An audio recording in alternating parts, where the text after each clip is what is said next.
Thomas Jefferson adalah mantan presiden ketiga Amerika Serikat yang cara berpikirnya terilhami dari buku matematik berjudul Elements yang ditulis oleh Euclid. Kata dia, pemikiran seorang matematikawan itu menarik banget. Kenapa? Karena terstruktur dan juga logis. Seorang matematikawan sebelum bekerja dengan sesuatu, mereka itu ngedefinisiin dulu sesuatu yang mau mereka kerjain.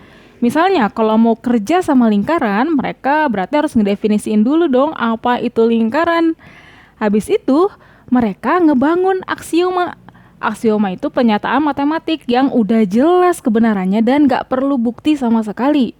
Misalnya, aksioma yang ada dalam lingkaran bunyinya kayak gini. Kalau kita punya sebuah titik dan panjang jari-jari sebesar apapun, kita bisa bikin lingkaran dari titik sama panjang jari-jari yang dikasih itu.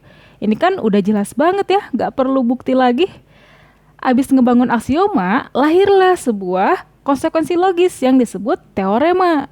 Teorema ini pernyataan matematik yang terbukti kebenarannya. Misalnya kalau kita punya garis singgung di dalam lingkaran, pasti garis singgung itu bakalan tegak lurus sama jari-jarinya. Nah, kalau pernyataan ini udah terbukti benar, maka disebut sebagai teorema. Cara berpikir matematikawan seperti ini mendasari Jefferson untuk menyusun Deklarasi Kemerdekaan Amerika Serikat tahun 1776. Bunyinya kayak gini, bahwa semua orang itu diciptakan sama. Ini adalah sebuah aksioma. Kenapa? Karena ya nggak perlu bukti atau nggak perlu penjelasan lagi, kita itu sama.